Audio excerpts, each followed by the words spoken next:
ఓం సాయిరామ్. బాబాగారి భక్తులందరికీ నమస్కారాలండి. బాబాగారి ఆశీస్సులు ప్రతి ఒక్కరిపైన ఉండాలని మనస్ఫూర్తిగా కోరుకుంటూ ఈ వీడియోనైతే స్టార్ట్ చేసేస్తున్నాను ఆ బాబాగారి ఆశీస్సులతో. ఇక్కడ కుండలపై నంబర్స్ కనిపిస్తున్నాయి కదండి, 1 2 3 అని. మీ మనసులో ఈ 3 నంబర్లో ఏదో ఒక నంబర్ని అనుకోండి. సపోజు మీరు 3 నంబర్ లేదా 2వ నంబర్ అని మనసులో అనుకొని మీ సంకల్పం అంటే మీకు తీరని బలమైన కోరిక ఉంటుంది కదండి, అది అనుకోండి. అది అనుకున్న తర్వాత మీ భవిష్యత్తు ఎలా ఉంటుంది అనేది ఈ నంబర్ రూపంలో మీకు బాబా గారు తెలియజేయడం అయితే జరుగుతుంది. వీడియోలోకి వెళ్ళబోయే ముందు ప్రతి ఒక్కరికి ఒక చిన్న విన్నపం అండి. దయచేసి వీడియోని లైక్ చేసి ఇంకా నలుగురు బాబా భక్తులకు వీడియో రీచ్ అయ్యేలాగా దయచేసి షేర్ చేయండి. లైక్ చేస్తే ఇంకా నలుగురు బాబా భక్తులు దీనిని చూస్తారు. ఇక లేట్ చేయకుండా వీడియో విషయానికైతే వచ్చేద్దాము. ముందుగా 1వ నంబర్ కుండని తాకావు కదా తల్లి. నీవు ప్రతి విషయంలో ఏదో ఒక ఆందోళన చెందుతూ నీ వారందరినీ ఇబ్బంది పెడుతున్నావు తల్లి. ఎవరో వచ్చి ఏదో అన్నారు అని ఆ విషయం నీవు మనసులో పెట్టుకొని అదే ఆందోళన చెందుతూ పదే పదే చింతిస్తూ ఉండడం మంచిది కాదు తల్లి. జాగ్రత్తగా ఆలోచించు. నీ యొక్క కుటుంబం వృద్ధిలోకి వస్తుందేమో అన్న భయముతో కొందరు నీ ఎదురుగా ఎంతో ప్రేమ ఉన్నట్టు నటిస్తూ నీ ఎదుగుదలను ఆపాలని ప్రయత్నం చేస్తూ ఉంటారు. నీవు చాలా త్వరగా ఆ మాటలకు ప్రభావితం చెందుతున్నావు తల్లి. నీవు ఇటువంటి మానసిక స్థితిని వదిలిపెట్టాలి. లేకపోతే ఇటువంటి వారు చాలామంది నీ మనసు యొక్క ప్రశాంతతను పోగొడుతూ ఉంటారు. నీవు ఎంతో ఆలోచించి ఏదైనా నిర్ణయం తీసుకుంటావు కదా, మరి ఎవరో ఏదో చెప్పారని ఎందుకు నీవు వెంటనే చేసే పనిని తప్పు అని వెనక్కి తగ్గుతున్నావు తల్లి.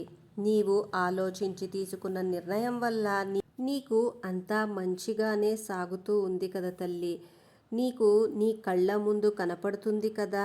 అయినా సరే ఎదుటివారు నీ ఎదుగుదల ఆపడానికి చేసే పనులను గమనించకుండా వారు నీ మీద ప్రేమతో చెబుతున్నారు అనుకొని ఎంతో చక్కగా సాగుతున్న నీ పనులను ఎందుకు ఆపేస్తున్నావు?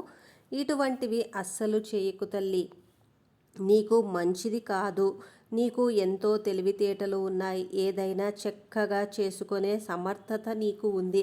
కానీ నీలో ఉన్న లోపం ఎదుటి వారిని గుడ్డిగా నమ్మడం.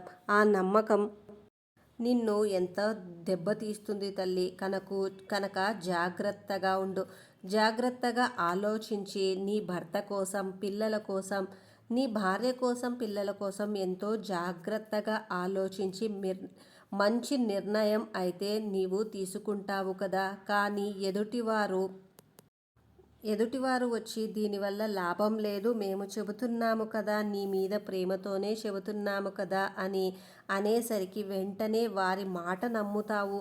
నీవు ఒక మంచి స్థాయిని తీసుకువచ్చే అవకాశాన్ని వదులుకుంటున్నావు.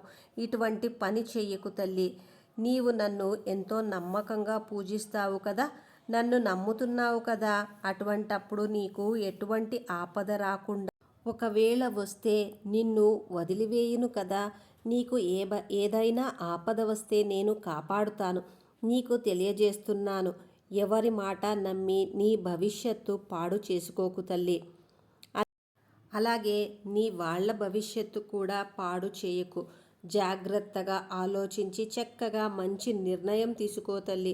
నీకు తెలివితేటలు, ఆలోచన జ్ఞానం పెరగాలని నా ఆశీస్సులు అందిస్తున్నాను అని బాబాగారైతే చెబుతున్నారండి. ఇప్పుడు 2వ కుండను తాకిన తల్లి, నీవు 2వ నంబరు కుండను తాకావు కదా. అనేక రకాలైన సమస్యలతో నీవు బాధపడుతున్నావు. వాటి నుంచి ఎలా బయటపడాలో నీకు తెలియక సతమతమవుతున్నావు కదా. ఎన్ని పరిహారాలు చేసినా ఎటువంటి ప్రయోజనం లేకుండా పోయింది. అనుక్షణం నీవు ఏ విషయం పైన ఆందోళన చెందుతూ బాధపడుతున్నావు తల్లి. ఒకవైపు కుటుంబానికి ఎలా న్యాయం చెయ్యాలని అర్థం కావట్లేదు. కుటుంబం గడవడానికి కష్టమైపోతున్న రోజులు ఎలాగైనా మంచిగా మార్చుకోవాలని ఎలా మార్చుకోవాలో తెలియడం లేదు కదా. నీవు చేసే ప్రయత్నం కలిసి రాక ఒక్క రూపాయి కూడా నీకు లాభం అనేది రావట్లేదు. ఎన్ని ఆటంకాలు వచ్చినా, ఎన్ని ఇబ్బందులు వచ్చినా కూడా నీవు నన్ను తలుచుకో తల్లి. నీకు నేను అన్నీ మంచిగానే చూసుకుంటాను. నీవు ఏమి చెయ్యాలో అర్థం కాక సతమతమవుతూ విసిగిపోతున్నావు. కుటుంబాన్ని ఎలా పోషించాలో అర్థం కాక ఆలోచిస్తున్నావు కదా.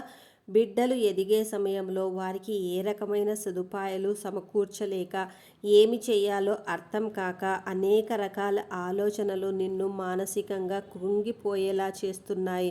నీకు ఉద్యోగం రాలేదని బాధపడకు, నీకు పెళ్ళి కాలేదని బాధపడకు, నీకు డబ్బు సమస్యలు ఉందని కుంగిపోకు. నీకు ఆర్థికంగా అన్ని మంచి జరగాలని నీకు తోడుగా ఉంటాను తల్లి. పాపకర్మలు భరించలేనంతగా ఉన్నప్పుడు ఇటువంటివే జరుగుతాయి తల్లి. నీవు ఒకే ఒక చిన్న పని చెయ్యి తల్లి. పాపకర్మలు తొలగిపోయే వరకు నీకు ఉపశమనం అయితే కలుగుతుంది. నీవు కొద్దిగా మానసిక ప్రశాంతత పొందగలుగుతావు తల్లి. నేను చెప్పినట్టుగా చెయ్యి. దీనికోసము నీవు ఏమీ ధనం ఖర్చు పెట్టే పని లేదు. నీవు చేయవలసినది అంతా ఒకటే.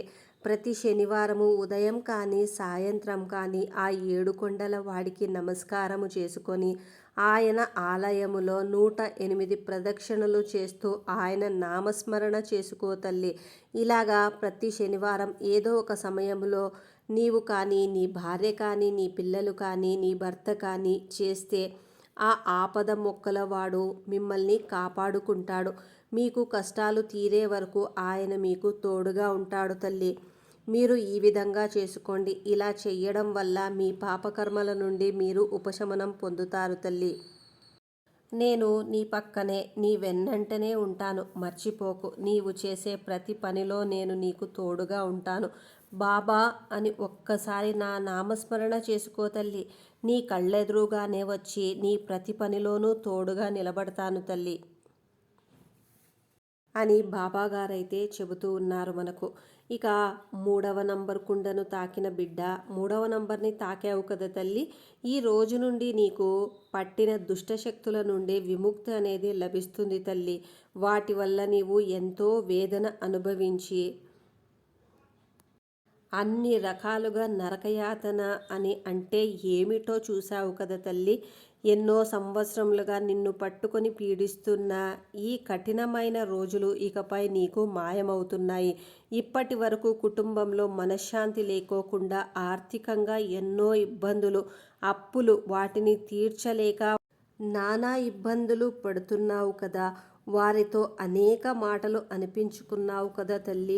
అటువంటి చెడ్డ రోజులు అన్నీ ఇక నుండి వెడలిపోతున్నాయి నీ దగ్గర నుంచి తల్లి. ఈ రోజు నుండి నీ జీవితంలో మంచి రోజులు అనేవి ప్రారంభమయ్యాయి. దానికోసం మీరు ఎప్పటి నుండో ఎదురు చూస్తూ ఉన్నారు కదా. అన్నీ సక్రమంగా జరిగేందుకు మనకు దైవశక్తి ఎంతో అవసరం కదా. ఆ దైవశక్తిని మీరు పెంచుకోండి. దానికోసం మీరు మంగళవారం హనుమాన్కు నేను చెప్పిన విధంగా చేసి ఆయన ఆశీస్సులు మీరు పొందండి. మంగళవారం కుదరకపోతే తల్లి శనివారమైనా శుక్రవారమైనా సరే ఇలా చెయ్యండి. ఉదయం కానీ సాయంత్రం కానీ ఆంజనేయ స్వామి గుడికి వెళ్ళి అక్కడ అప్పాల మాల తయారు చేసి తీసుకువెళ్ళి అక్కడ గుడిలో స్వామివారికి అలంకరించిన తర్వాత ఆయనను ప్రార్థించండి. ఇలా మీరు 5 వారాలు, 5 మంగళవారాలు లేకపోతే 5 శుక్రవారాలు, 5 శనివారాలు చెయ్యండి తల్లి. ఆ ఆంజనేయ స్వామి యొక్క కృప మీ యందు ఉండి మీ యొక్క చెడ్డ రోజులనేవి తొందరగా వెడలిపోతాయి తల్లి. ఇంతవరకు నా పైన నమ్మకంతో ఎంతో ఓపికగా ఓర్పుతో ఉన్నావు కదా తల్లి. ప్రతిరోజు నా నామస్మరణ చేస్తూ ఉన్నావు కదా. అలాగే ప్రతి గురువారము కూడా నా దర్శనం చేసుకో తల్లి. ప్రతిరోజు నా యొక్క విభూదిని ధరించు. నీ పర్సులో కానీ నీ జోబులో కానీ విభూది పొట్లాన్ని పెట్టుకో. అంతా మంచే జరుగుతుంది. నేను నీ వెన్నంటే ఉండి ప్రతి సమస్యలోనూ తోడుగా ఉంటాను తల్లి. ఒక్కసారి నా నామస్మరణ చేసుకో. నీ వెన్నంటే ఉండి నిన్ను కాపాడుతూ ఉంటాను అని మనకైతే తెలియజేస్తున్నారు బాబాగారు. చూశారు కదండి, ఏ నంబర్ కుండను తాకడం వల్ల ఎటువంటి సమస్యల నుండి మనకు విముక్తి లభిస్తుందో బాబాగారు అయితే మనకు క్లుప్తంగా తెలియజేశారు కదా. ప్రతి ఒక్కరి పైన ఆ బాబా గారి కృప ఆశీస్సులు ఉండాలని ఆ సాయినాథుణ్ణి మనస్ఫూర్తిగా కోరుకుంటూ మరి రేపు ఒక మంచి వీడియోతో మీ ముందుంటాం. అంతవరకు ఓం సాయిరామ్. సాయినాథ్ మహారాజ్కి జై. మీరు కూడా సాయినాథ్కి జై అని కమెంట్ చేస్తారని వెయిట్ చేస్తూ ఉంటాను.